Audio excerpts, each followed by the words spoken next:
want to talk about the power of international strikes. I know we had one in particular. I don't want to spoil the story. I want Cream. I want you to explain kind of what we wanted to present today. So I'm gonna toss it to you, and then we go Peter after that, and then we want to get Josana in there as well.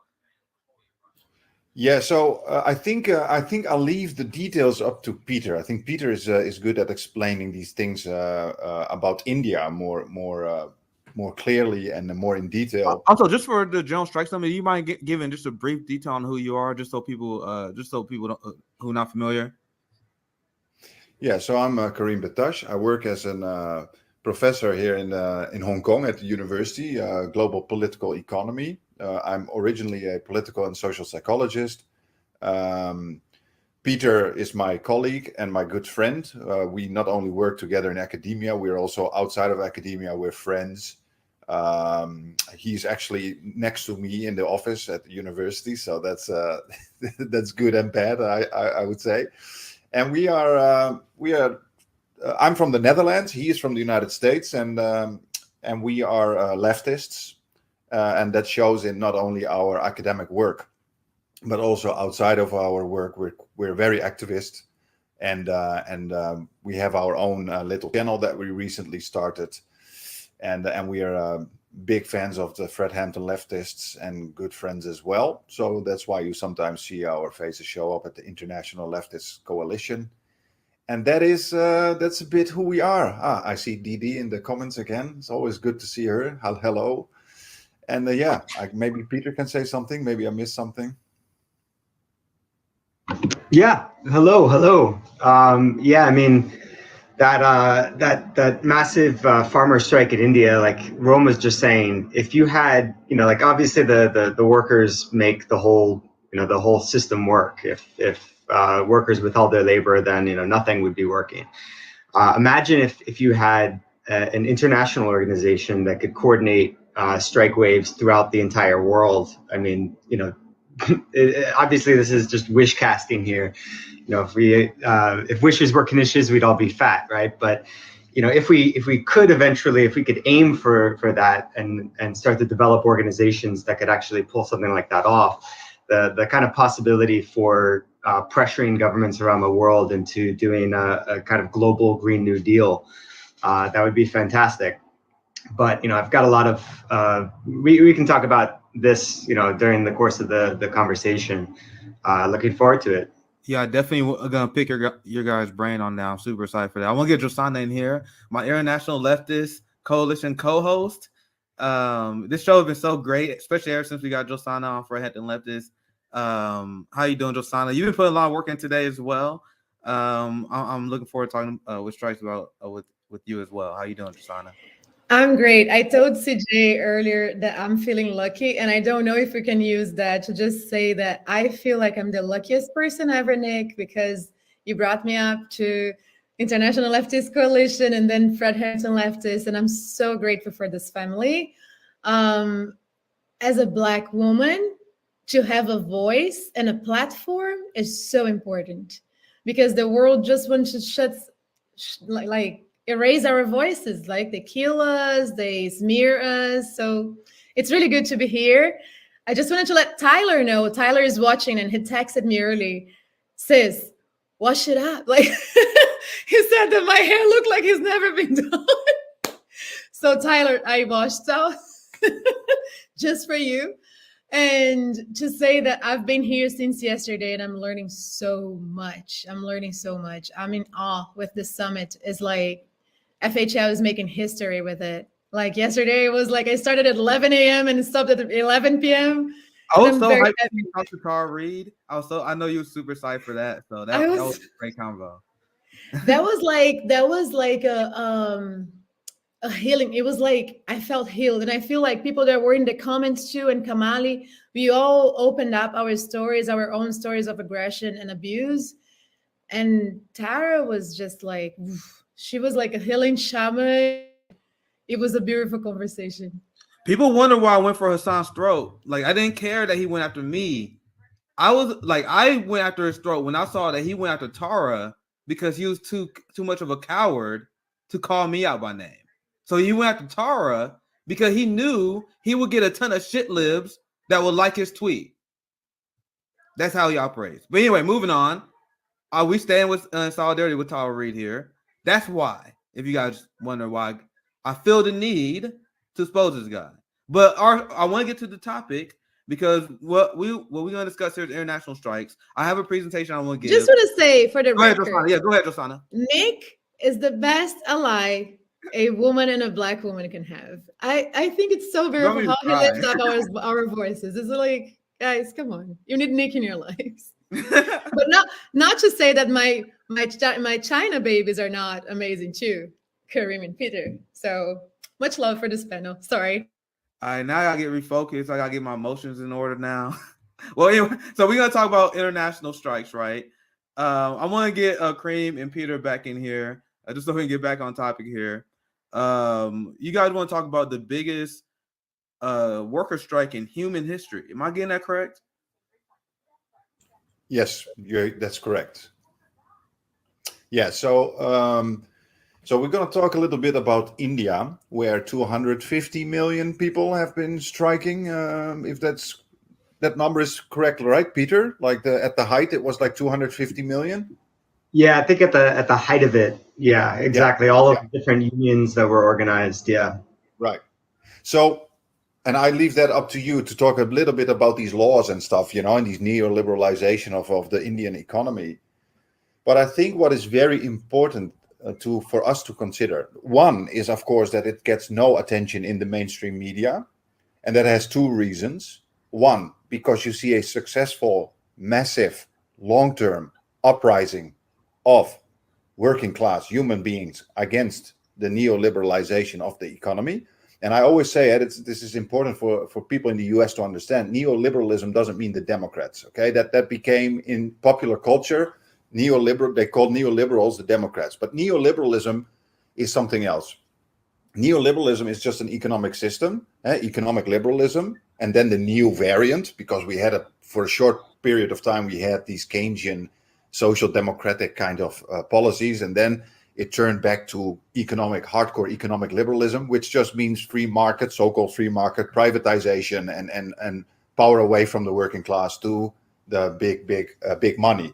Okay, so both the conservatives and the Democrats are neoliberal capitalists. Okay, so that's something very important to understand when we say neoliberalization of a society. It has nothing to do with liberals or the Democrats.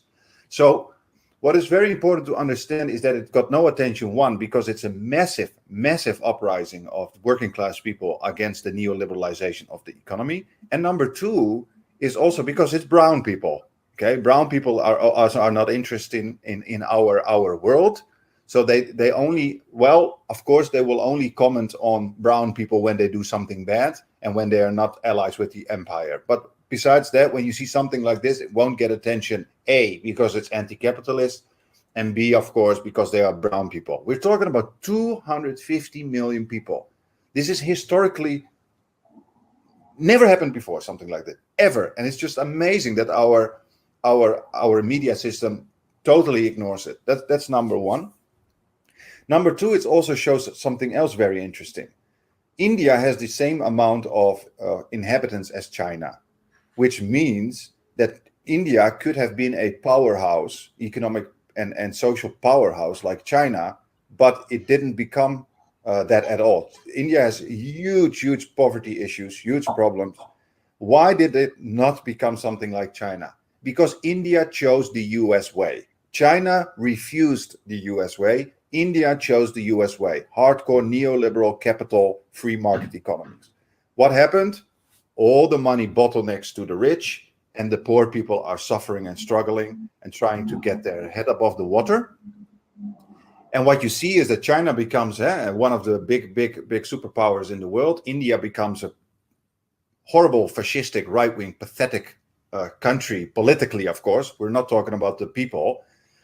And you see the same thing happened comparable, you could say the thing happened in Brazil. So Brazil also could become a powerhouse, and they were actually when they had a left-wing government. The moment also Brazil chose the American way, that is right-wing neoliberal capitalism under Bolsonaro, it completely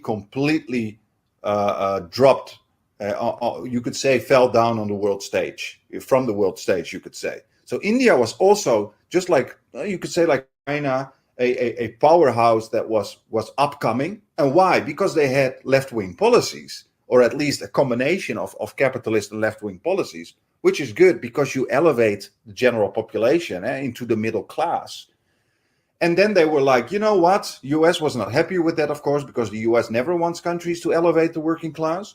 So they became hardcore capitalist a la United States under Bolsonaro. And look what happens. The Brazil is a horrible country for the working class to live in, extremely racist. And you see the same in India. They went the American way, extremely fascistic, extremely racist, and with a terrible situation for the working class. So it's very obvious. It should be very obvious for all of us right now, is that you can go two ways. You can go the not the American way. That's more left wing, and China is comparable to that, but also other countries, and that's better for the working class and indigenous people. Or you can go the American way, the neoliberal capitalist way, and then you get situations like in India or Brazil, which is horrible for the general population and very, very great for the neo-colonial elite political class. So there's a bit what I wanted to say. I think Peter can go better into the details of what is happening in India. So go ahead, Peter. Well said, Kareem. Well said. Go ahead, Peter. Sure. So I would go back even further, in terms of the differences between India and China. India had its independence around the same time as China had its revolution. But India never had a revolution as profound and wide-ranging as as China had. So China was able to really radically restructure wealth in that society and shake up the kind of power hierarchy that had existed before, whereas India didn't. India did ally with the Soviet Union. They had a lot of strong unions. India is just probably the most diverse country on earth, as far as I know. The U.S. likes to think of itself as the most diverse society, but India, the number of ethnic groups, languages, religions is just, it's insane. But they never had a revolution. So the same power structures continued after independence. The same level of caste hierarchy, class hierarchy, more or less unchanged, slight variations. In some states, like Kerala, they elected a communist government. Kerala now has one of the best, it's probably one of the best states to live in India. If you're going to be born into a random family, you'd probably want to choose the state of Kerala. But they didn't have a revolution like China. I think that's probably the number one reason why there's such a massive gap between China and India today. About the farmers' strike, the Modi's neoliberal, neo-fascist government, this is why I was less concerned about Modi from the beginning. If he were a classic fascist who is ready to use government intervention in the economy to the extent that the early 20th century fascist parties did, then I would have been really, really worried, because then his government would probably be much more successful at economic policy than it is. And then the kind of right-wing nativist Hindu exclusionary aspect of that party would be even more popular, because the economy under its guidance would be doing much better. But thankfully, I guess, they're still very much enthralled to neoliberal economic ideology, and so they're not as popular as they might otherwise have been, thank God. But what happened with the farmers is that the Modi government basically proposed a neoliberal reform to the agricultural sector, cutting down or eliminating a kind of state support for prices, where you can sell your produce to the state at a given price, so you don't have to worry about price fluctuations on global markets, and a number of other provisions that, if this does go through, will make it easier for big agribusiness to take over the Indian agricultural sector, which would basically turn small farmers into sharecroppers on some corporate land. So they've been protesting, I think, for over a year now. They were attempting to get into Delhi to protest, in front of government offices, but they were stopped outside of the city. So they've basically just been camped out kind of on the border of the city. And I think it's over a year now that this has been going on. And yeah, India is definitely very classist, very casteist. Colorism also plays a role. It's kind of incorporated into both casteism and classism. Yeah. Yeah, well said. I'm glad that you guys broke that down, because there's so many countries to dive into, and India is one of the countries I always want to learn more about. But I always heard a lot about, once again, the classism problem, the colorism that runs deep in India as well. That one of my good friends was telling me about. Just to give you guys a little more information on this, and then I want to give Josana her thoughts on this. This is the 250 million workers that joined in protest. But this is the General Strike Summit, and the reason why I want to highlight this strike here, and I have another strike, just because this is the time where we bounce off our ideas and discover how we can possibly get this going in the West here. Now, people wonder why I've been highlighting the failures of U.S. union leadership. That's extremely relevant, because I got another example for you guys that show what having unions that is based on ideology that is not deeply capitalist, like the way the United States is. Our unions was completely hijacked by capitalists, so they always do the bidding of the corporation in the ruling class to actually undermine a lot of workers. That's what we've seen. But when you look at this here, it said one of the biggest nationwide strikes by workers joined by protesting farmers in India. Several states saw a complete shutdown. Over 250 million workers. 250 million workers. We don't even have that many workers in this country. It's almost the U.S. as a country, man. How many people do you have in the U.S.? 300 million, 400 million? Yeah, what is it? Like if you actually real, probably like 400 million, because they missed a lot of people on the census, especially people who are undocumented, for example. So I'll probably think like 400 million. Am I right, chat? But anyway, Kareem, go ahead. Yeah, and it shows also how the importance of unions, yeah, and what is very important also to understand is when you read this and how successful these unions are to keep going. Yeah, this should also tell you why companies like Starbucks or Amazon are so incredibly fearful of unions and so anti-unions that they would spend billions into avoiding unions from materializing, from forming. And they were unions infiltrated. And Sorry? Kareem, I'm gonna let you continue, but I also want to add, because I think this was a coordinated strategy by the Reagan capitalist class, where not only did they undermine union through legislation, where they just strip it down using their legislative power, they also had a lot of capitalists that infiltrated unions, and then once the union rep was turned on the workers, that made workers like, all right, the union, why am I paying the union of dues? Why am I paying the union fees if our union's shit? And to be honest, they have a point on a certain level, right? Because the capitalists gave them the impressions that unions don't work because they are ran so horribly ineffective. So that's how they was able to convince people, like the state that I live in, my next door neighbor in Kansas, where we live in a right to work state. The reason why they was able to sell that idea was because people were like, why am I paying these union dues when they're not doing anything for us? So it was a two-pronged attack, legislatively and by the capitalists hijacking the unions and turning them and make them inefficient. I apologize, Kareem, from calling you out, but do you want to continue? Yeah, no, don't worry about it. You say good stuff. So what you see is that there are two things that I think are very important to understand. One, of course, is how important unions are, and also for long-term coordination of social movements. So they are very good at coordinating. They are still there. It's still the strike is still in its, well, you could say it's not dying off, so to speak. It's still very much active. And number two also, and I think that touches on what Nick just said, is, and we must keep discussing this, is the power of money and how money can corrupt almost every facet of society.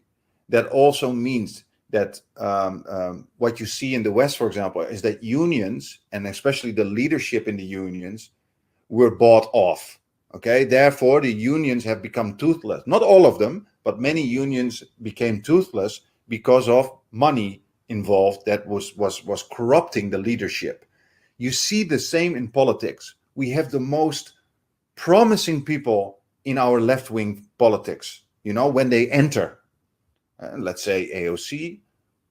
I don't know about Nina Turner, what's going to happen. I'm just going to say that all people, most people, not all, most people, when in the wrong situation and the chance to have a lot of money to be bought off, many people can change into people that just stop caring about your situation. That's the power of money. This is such a difficult dilemma for us leftists to solve.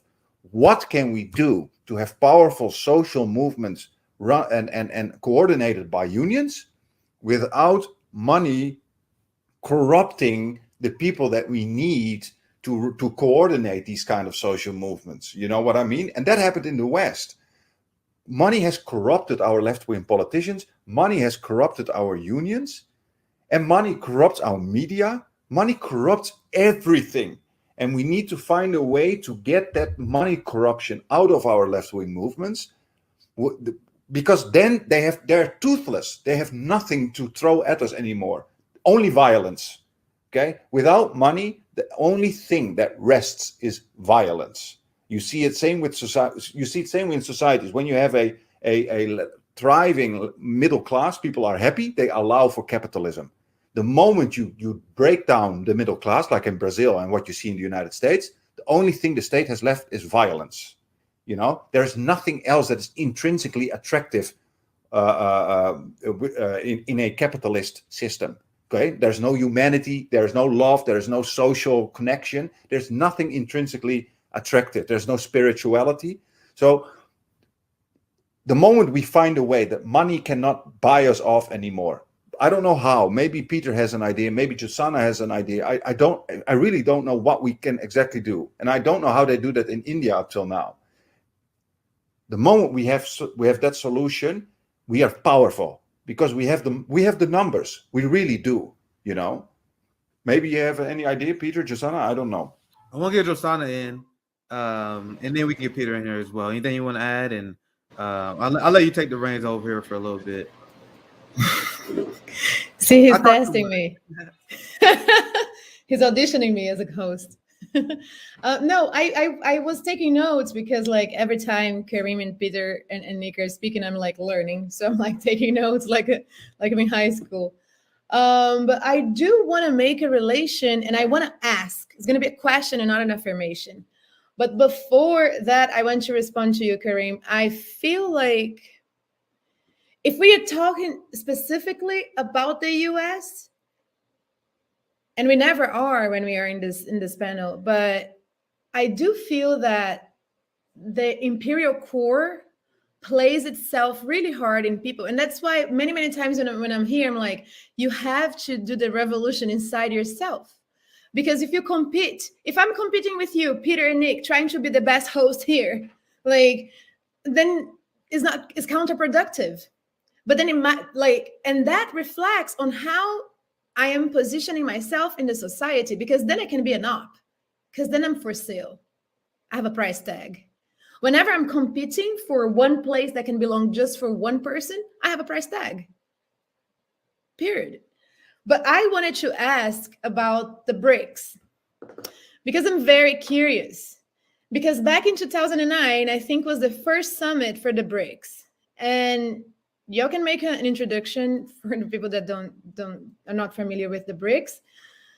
But back in 2009 was the first one. So you had Lula in power. You had you had leftist governments that got together with Russia and China, and then they act like a bloc, like European Union, like the bloc between US, Mexico, and Canada. And then you have those economies in India, Brazil, and South Africa start growing, and they emerge. So they become like Brazil was the 5th economy in the world by that time. And to be honest, as a Brazilian, it was the first time I saw my country in the world map. Because before it was just because people were dying from starvation. We were so poor that we could not buy, like I said yesterday, we could not buy like a cup of yogurt. Like buying chicken was like, wow, there's chicken today. And we're never gonna know when there's gonna be chicken again. So like the BRICS, like the connection for the BRICS brought that. But then the fascist wave came on. The BRICS are still exist because I did my little research, but then you have Bolsonaro. And I don't like it doesn't quite fit my mind because the countries that got hit by the fight against the BRICS, which is like we're still like in Cold War, is a silent war. United States wants to destroy everybody that can be stronger.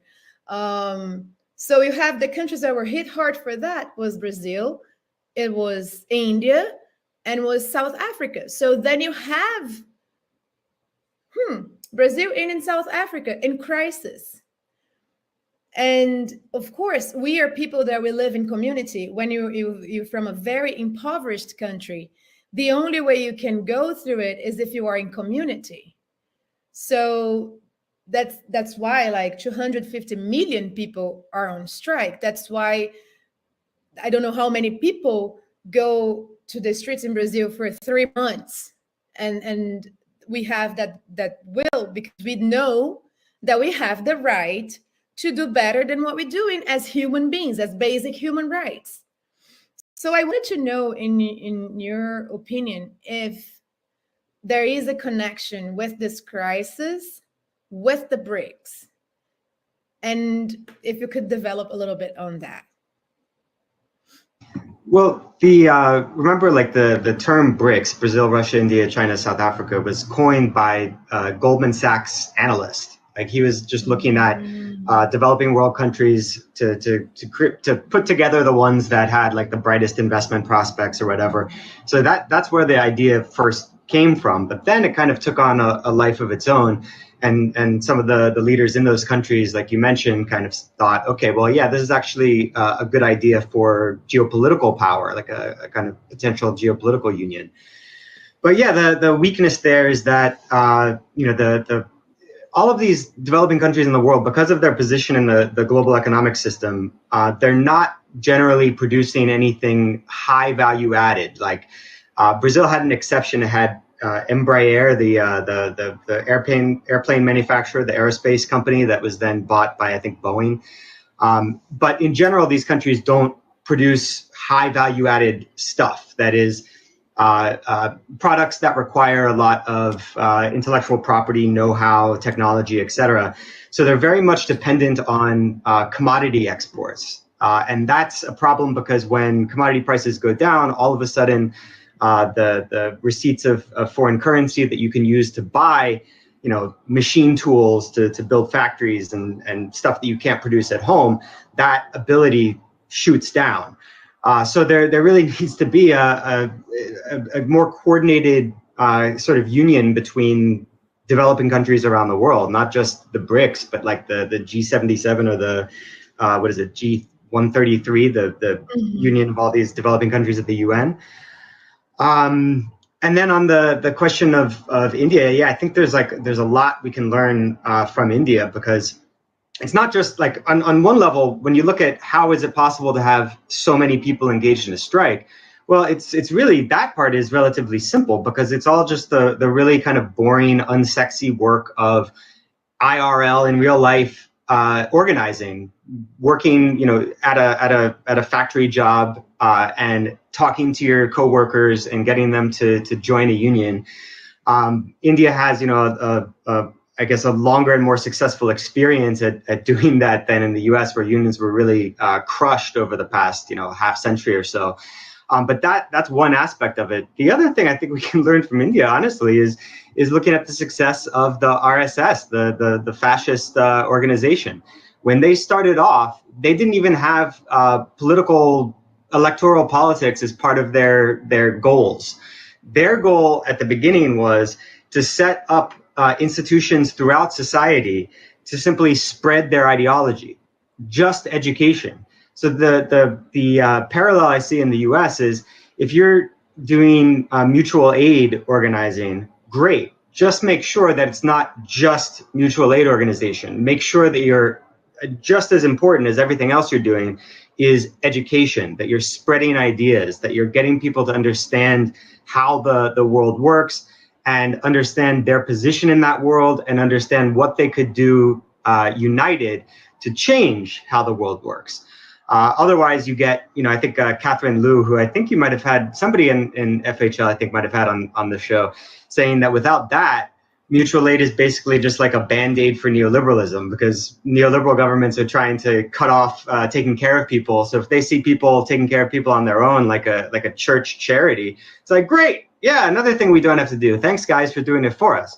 But mutual aid, when you are educating people, then that becomes something qualitatively different and exactly what we need. And that's basically what the RSS did. They created real world institutions. They created their own labor unions. They created schools. They created civic centers, places for people to get together. But the point was, we need to spread our ideology.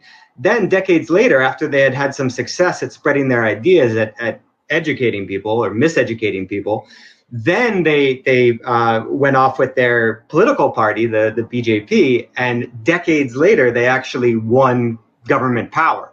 So, I'm not saying that obviously we should adopt Hindu supremacist ideology or any other sort of supremacist ideology, but the tactics they used were really effective, and I don't see why we shouldn't just, copy what works. So I saw two very good comments just now. Just now I saw somebody say that the British colonialists had put these ethnic groups against each other, which is of course very convenient, not only to the colonial ruling class, but the neo-colonial capitalist class as well. This division is always very good for the capitalist elites. So there is a reason why racism was invented and other kinds of categorical distinctions. And number two, maybe someone can mute. I hear all these noises in the background. But and there's another comment I find very good. Before this, there was somebody who said that American foreign policy has become domestic policy. This is so true. What happened is that, why is this the case, that American foreign policy has become domestic policy? Is because unfettered capitalism, you could say that America has let capitalism grow into a monster, completely unrestrained. Okay, so this extreme neoliberalization of the economy in the past decades, especially since Ronald Reagan, capitalism has been left unrestrained and turned into such a huge monster that you see that the way capitalism first oppressed the global South, but not America. You had a mainly white middle class before that. By letting go of all these restraints and go for that so-called free market capitalism, it's not only the global South anymore that is the target, you could speak, but it also has now capitalism, you could say, starts eating everything, including itself. And one of the first things where you can see that is that also the mostly white middle class is eroding in the United States as well. Okay, so first you had that oppression of the global South, and you had that very rich West, which is still relatively rich, but now it's eating itself. Now you have such an extreme corruption of capitalism in the West that it's not only eating the global South, it's now eating itself. And you see it so clearly in the United States, but also in the UK, for example, or France. It's eating its own middle class now. So it's like the elites are now just like, okay, you know what? Screw it. We're going to eat everything. We want everything. And you can see it in people like Elon Musk or Jeff Bezos. This is the example of a capitalist system that says, fuck it. We're going to take everything. You know what I mean? So I wanted to jump in on that comment. I think it's a very good comment.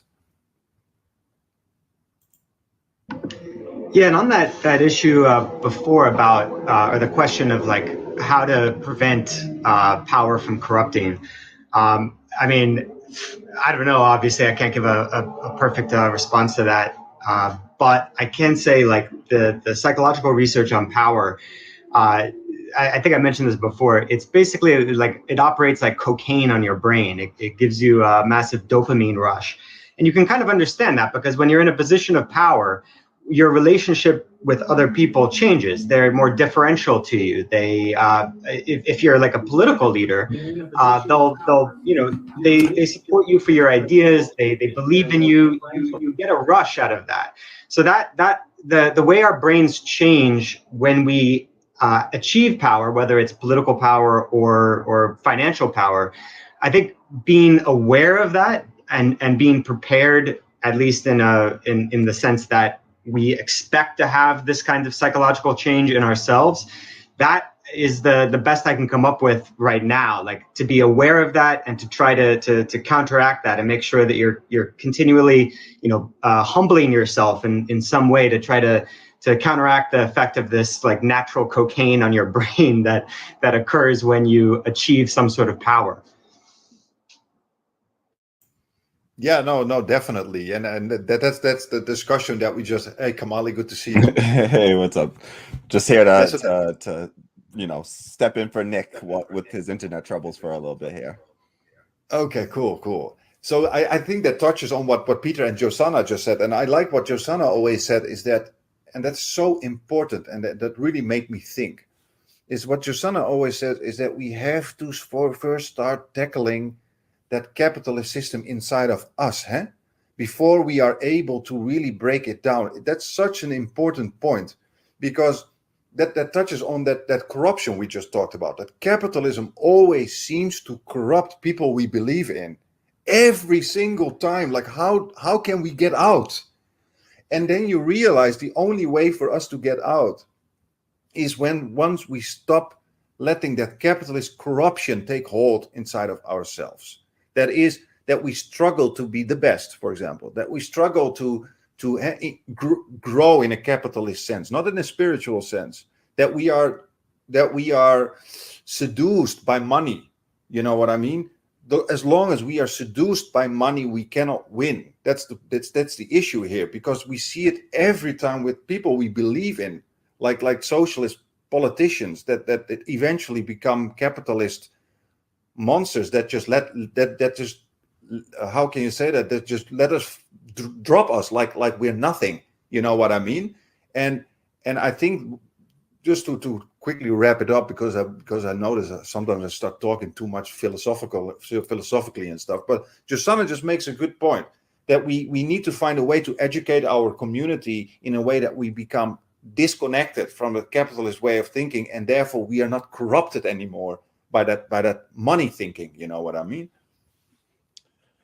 Yeah, and I'll just jump in real quick to say that, I think that a big part of that, I adhere to the Richard Wolff, definition of capitalism, where it is, what's unique about capitalism, what sets it apart from other economic systems. A lot of people think it's, it's the market system, and really markets have existed in all other economic systems as well. There was the markets in slavery, cotton markets, slave markets under slavery. There were markets under feudalism, markets even in monarchy. There were merchants. And so it's not the markets that set capitalism apart. What makes capitalism unique is the employee relationship. What sets it apart, under slavery you had the master slave, under feudalism you had the lord and the serf, under monarchy you had the king or queen and the subjects. And here now we've just replaced that relationship with a employer employee, and we have to look at the innate and inherent tensions within those relationships.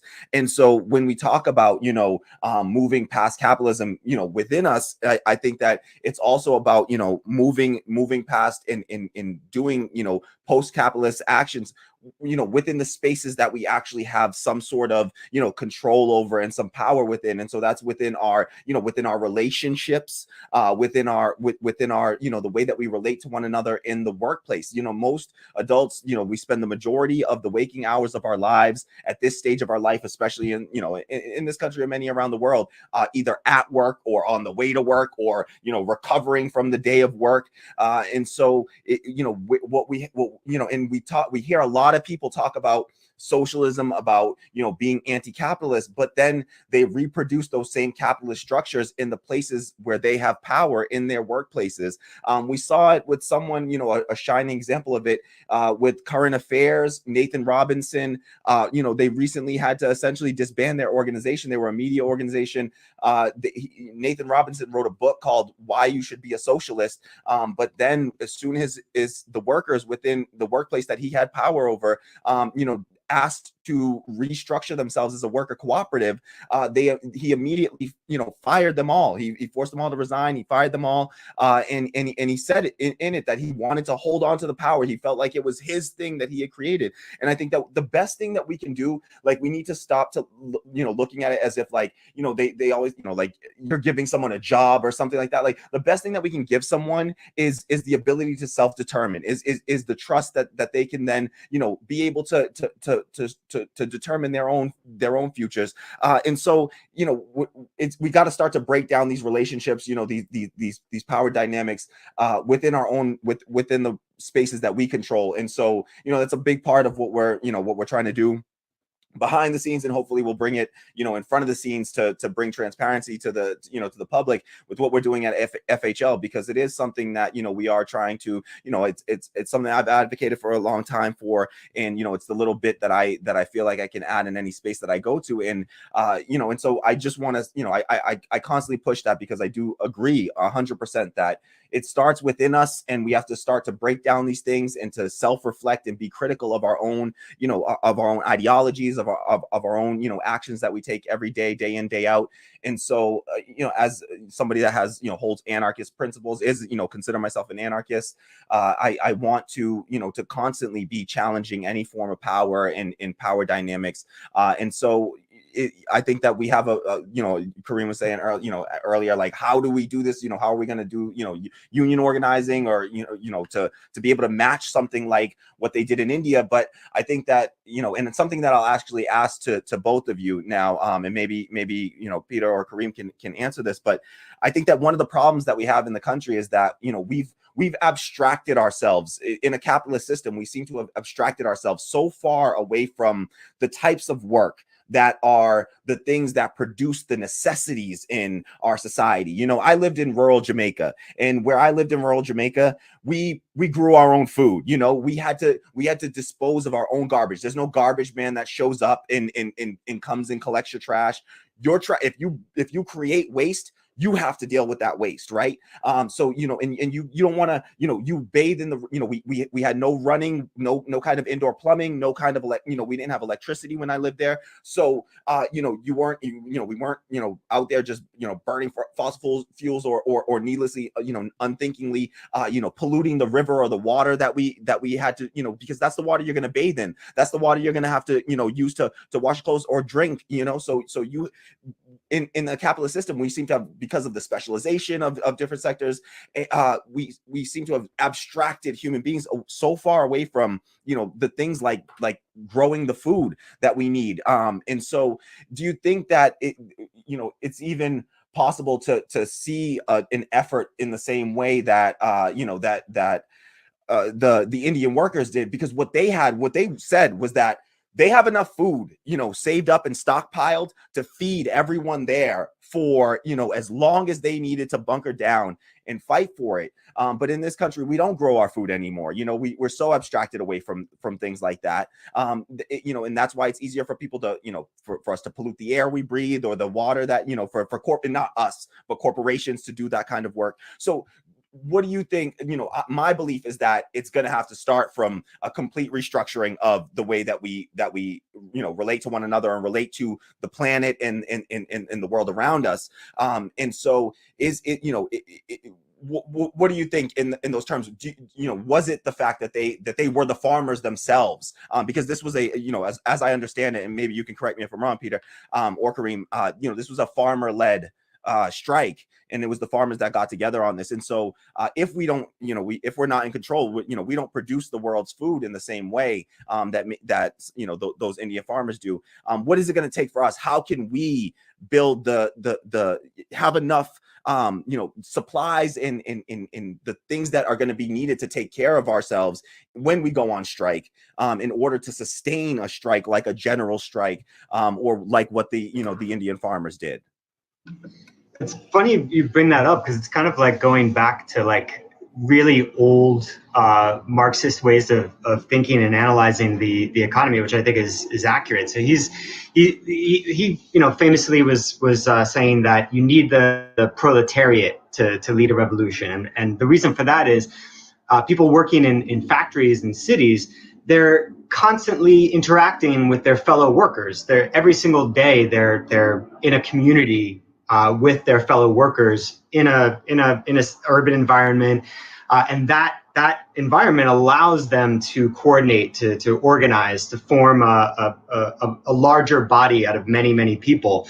Whereas peasantry, for instance, they're all disconnected from each other. They're all living further away from each other. They're not, rubbing shoulders with each other every single day. So it's like, they're like more of a sack of potatoes. How do you organize this group? And I think in the U.S. you kind of have something similar to that kind of sack of potatoes metaphor, because the percentage of the population that is employed in manufacturing is extremely low now. The tertiary sector, the service sector, is the biggest employer in the economy. And yeah, you can have like people in offices, going to the same office every day. But another aspect of our economy, precarity, the extent to which people don't, stay at one job for their whole life, unlike, 50 years ago or longer, where it would be more typical to start working at one firm and then just stay there your whole life. Instead, people are moving around. So for all of these reasons, it becomes harder to, form relationships with people that you can then turn into real world organizations that can exert power. But I don't bring this up to say like that's impossible. I just bring it up to say like that's the challenge. Like we have to find a way around that. And we do have a new technology that they didn't have 100 years ago, which is the internet, which makes communicating across distances a whole hell of a lot easier. So I think there is potential there, but we have to be creative. And I could go off onto a whole other subject, but I'll save that for later and get you guys in. Yeah, I think you make a couple of very, very, very good points, Kamali and Peter as well. I think the danger also, just to jump in what you said at the end, I think the danger is also with that internet connection. And think about the iPhone, all these smartphones. We also have a continuous gutter connection through to bombardments of propaganda from the elite class. Why do you think everybody is selling their sexuality and their beauty and their attractiveness on Instagram and everything? This is capitalism nested in people's brains. Continuously improving, being the best. You must be the most beautiful, the most this, the most that. It's just crazy what it does to human beings, So that and then I don't even speak about the consumerism that is just completely has taken control of everybody's lives. That's just horrendous. And Kamali said very, very important thing. And I did a lot of work on what is called the social psychology of neoliberalism. For those of you who are interested in academic work, you can try and find it. And what my colleagues, and among them Peter as well, and these are scholars from all over the world, we did collaborations on the idea how capitalism, neoliberal capitalism, really is such a phenomenally successful ideology because it nests itself into our brain, into the way we think. Even when our politicians speak, they only speak in economic terms. When we talk about ourselves, what kind of human being am I? We talk in economic terms. What can I produce? What am I valuable in to society in terms of labor, money, and so forth? And capitalism, what it does is it estranges us from life, from nature. Okay, one of the psychological effects of neoliberal capitalism is that it kind of abstracts us from social life, but also spiritually from nature. Okay, we lost that spiritual connection with the earth that you see among a lot of indigenous people still who don't have that capitalist mindset. And I always say that capitalism and white supremacy, which is a correlation with capitalism, these are examples of this disconnect from life. Capitalism creates a reliance on tech and non-natural objects, on money, which disconnects us from nature, from relying on things like water, what Kamali said, and other things. Or I should say, like the natural, how can I say that? Natural resources, such as waterways and all that kind of stuff. And white supremacy disconnects Europeans from the rest of humanity. So you see two interrelated kind of ideologies, both resulting in a total abstraction from nature and human life. And I think it's such an important. It's so important for us to refine that spiritual connection to nature and life. Like what would life be like? Like, try to imagine it. What would life be like if we are just born into a world like a dog or a cat or a bird, and we just live? We just live. We eat, we sleep, we connect. That's it. Can you imagine just being a product of nature and just live your life like your cat does every day? You know what I mean? It sounds weird, but it's so liberating if you think about it. We only think about ourselves as wage slaves. What do I become in life? And what can I tell my grandchildren what I have become in life? You know what I mean? So I think we really need to wrestle with these ideologies, what they've done to our psychology, and see how we can liberate ourselves from that. Emancipate yourself from mental slavery, right? I'm starting quoting Bob Marley because we totally agree on that, Karim. And I just want to add it to your point that I think white supremacy is the core of the problem.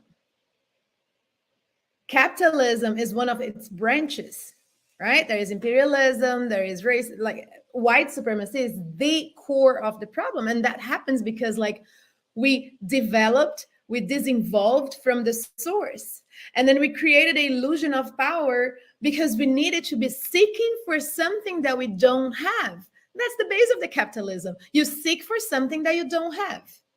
And in the seeking, you want to consume that thing that you don't have. And it creates a psychological, it creates a thought in your mind, a psychological pattern that you need to find something you don't have.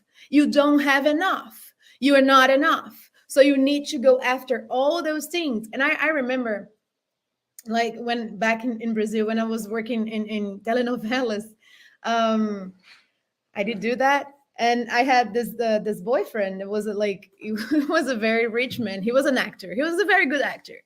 But then he became this very rich man. And he was always with a face and I was like, dude, you are literally sitting on a pile of money and you are not happy. You're not understanding what's happening to you. Because he was a great actor, but he was not doing theater. He was not doing performance. He was just doing the soap operas and getting paid. I was like, don't you understand what's going on in your mind? Why do you need 5 motorcycles, 2 cars, 10 apartments?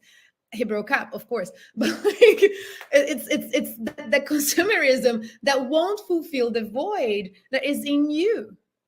And I know that Nick wanted to touch in the subject and I'm gonna bring it up with that introduction, that why we didn't hear or learned about the strike in India, because it's not of the interest of the ones that have the biggest position in the world, that we know that we actually have the power to change what we want to change. Because when you hear 250 million people are striking, you're like, whoa, but in India, and they are feeding 250 million people? Yes. They are caring for 250 million people? Yes. They have the support. So we can do that too. So that's why corporate media won't show us that, because then we're going to understand that we are all that we need. We don't need an iPhone. We are all that we need. Yeah, and that gets to Kamali's point. One of the points of his question that I forgot to address, but you brought it up again, resources. How do we, in our organizations, arrange for the resources that we need to carry out a strike, or even, to feed the people that are going out and educating people. Like that sort of resource provision is definitely a huge part of it. But, if you have organization, then you can sort that out. Yeah, I guess the point was also like in India, you've got all of these farmers that are directly producing food, whereas in the US, you don't have that because only like 1% to 2% of the population is engaged in agriculture now.